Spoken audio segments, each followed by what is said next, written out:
Bon, va peut-être falloir que j'ai fini cette story time, donc je vais tout faire. Parce qu'au final, c'est la fin. Le 9 février, nous voilà arrivés à Nantes dans le service cardiologue, moi et ma maman. Et avant que je ne puisse dire ouf, alors, je sais pas pourquoi j'aurais dit ouf d'ailleurs. Avant que je puisse dire cardiologue, on m'emmène dans une salle et on me fait habiller en docteur, c'est-à-dire en docteur. C'est-à-dire pantalon bleu. Vous connaissez ma passion pour les pantalons bleus. En papier, blouse, enfin tout ça quoi. Et les réjouissances commencent. Euh, on va vous faire une prise de sang. Je dis, tiens, c'est drôle, ça, parce que j'ai déjà fait il n'y a pas très longtemps. Donc, prise de sang commence. Je leur dis, par contre, je vous préviens, je suis venu avec mes veines, mais ça m'étonnerait que vous les trouviez du premier coup. Je fais, voilà, parce que bon, c'est compliqué avec moi. Donc, on me tripote le bras, tiens, je trouve une veine, dit-elle, elle pique, pas de sang. Elle dépique, elle recherche. Et je dis une fois.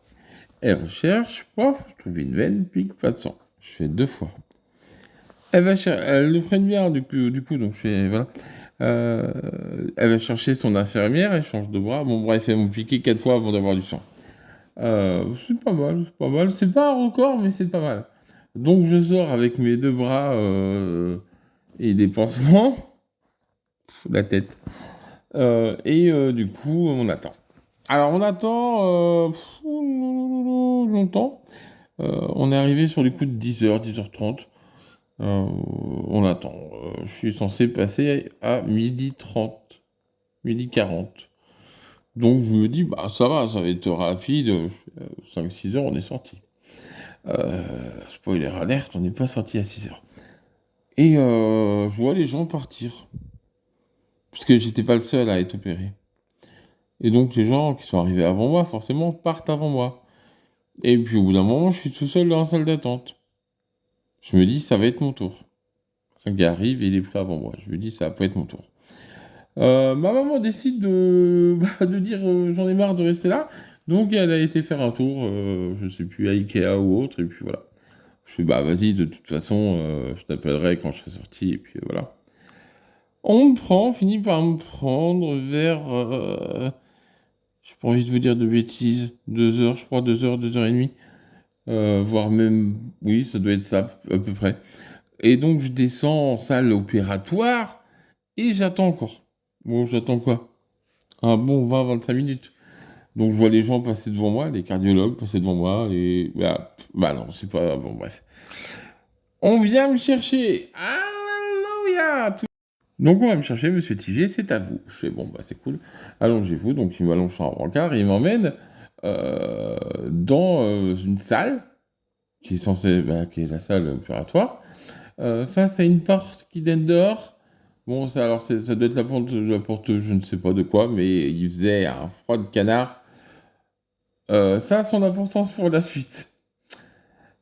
Et donc, il m'installe et je connais l'opération. En fait, il passe par l'aine. Voilà, vous savez où c'est l'aine. Donc, au final, je sais pas ce qui va se passer. Donc, il m'enlève mon pantalon. D'où le froid, toi, tu comprends? C'est un garçon, le froid, tu comprends, bref. Donc tout le monde me voit à poil et il recouvre l'anaconda, j'ai envie de vous dire, hein, pour pas qu'il se rétracte dans sa coquille. Bref, et j'attends. Ah, je suis à plat. Je déteste être à plat. Ah donc, je suis pas surélevé, il y a que dalle. Et en plus de ça, on m'attache. On m'attache les bras. Je fais, oui, je fais, vous savez, je vais pas m'enfuir, hein. Je suis pas là pour ça, hein. Ils me font, oui, non, mais c'est pas pour contaminer la zone désaffectée, qui est mon bas-ventre et mon bas-bas-ventre. Et donc, ok, chez moi, ça commence à devenir bizarre, là. Vous allez m'opérer ou c'est une salle bizarre, un donjon SM Bref, et donc, le chirurgien arrive, il commence à mettre son cathéter et tout. Je fais: «Ah bah, attendez». Je fais: «Par contre, j'ai pas compris, l'ablation des oreillettes». J'ai pas compris. Il me fait: «En fait, donc je vous explique. Vous avez votre cœur, vous avez une membrane qui sépare le cœur en 2 et dans cette membrane, il y a une espèce de valve, je pense et bah, moi, j'avais un trou dans cette membrane. Ce qui fait que bah, logiquement, on n'en a pas, en fait. Donc il me fait: «Voilà, donc moi, je vais repérer la zone où est le trou, en vous envoyant des décharges, en vous en faire des crises cardiaques». Je fais: «Ça non, c'est pas nécessaire, hein». Je suis pas un énorme cœur. Je fais: «Vous voyez au pif». Il me fait: «Non, non, on va vous envoyer des ondes et ça va vous faire, des tachycardies». Alors autant, avoir une tachycardie, de 2-3 heures, c'est pas folichon, folichon. Mais là, en avoir, plusieurs par minute pendant 2 heures, c'est encore moins bien. Voilà et je comprends en fait, pourquoi ils m'ont attaché. Parce que, bah, ça fait un mal de chien en fait. Donc il passe un cathéter par l'aine, il passe par une veine qui va au cœur et hop, il m'envoie des petites décharges de manion et sur le CG, ça indique où est le trou en fait. Hem et donc bah, il commence et tout, moi je souffre, hein, j'ai mal, hein, forcément, je suis pas un surhomme.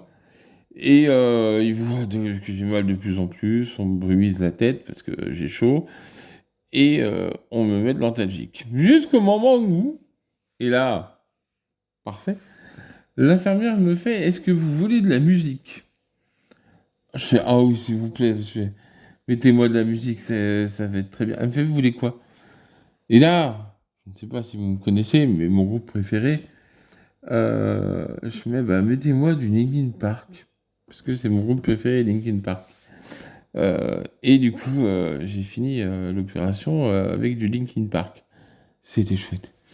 Donc il arrive à trouver la zone, il fait: «Bon, bah, j'ai trouvé où ça déconne, où il y a un trou, en fait» et il me fait: «Bon, bah, maintenant, j'ai fermé le trou, hem, avec des impulsions électriques et je vais cauteriser le truc».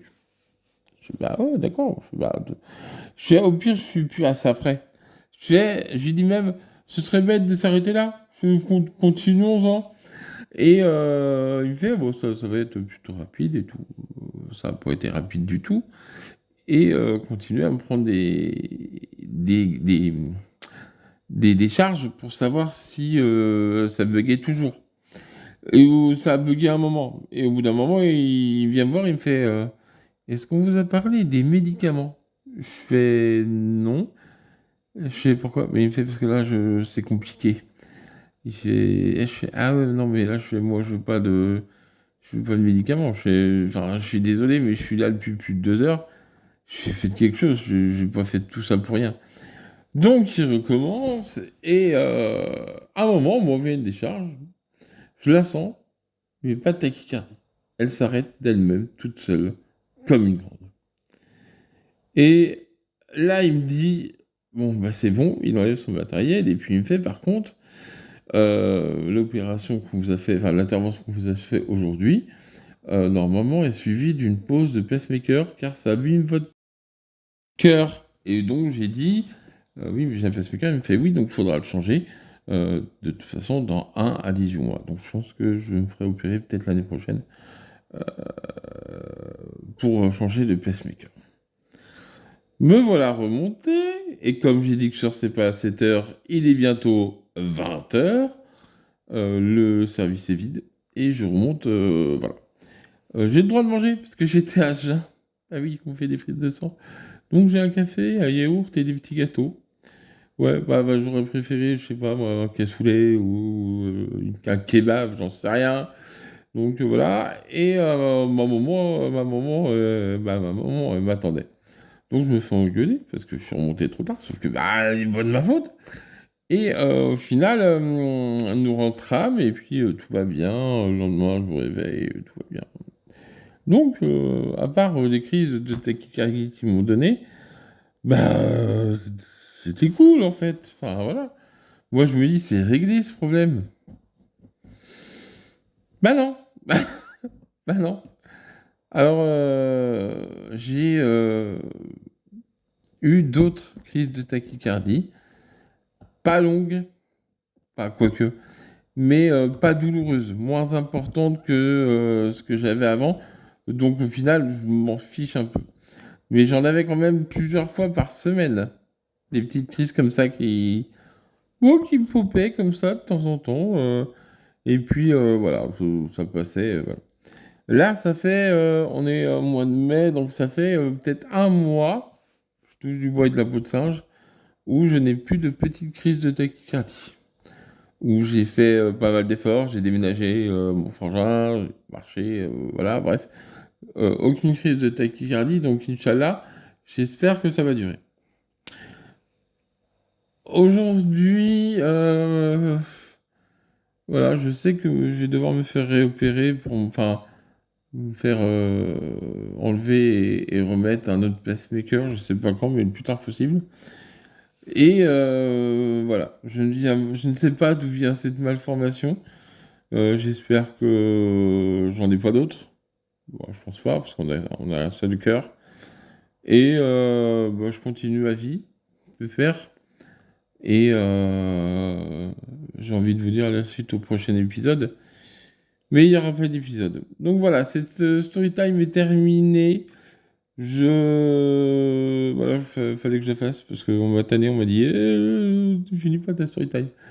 Donc aujourd'hui tout va bien, plus ou moins.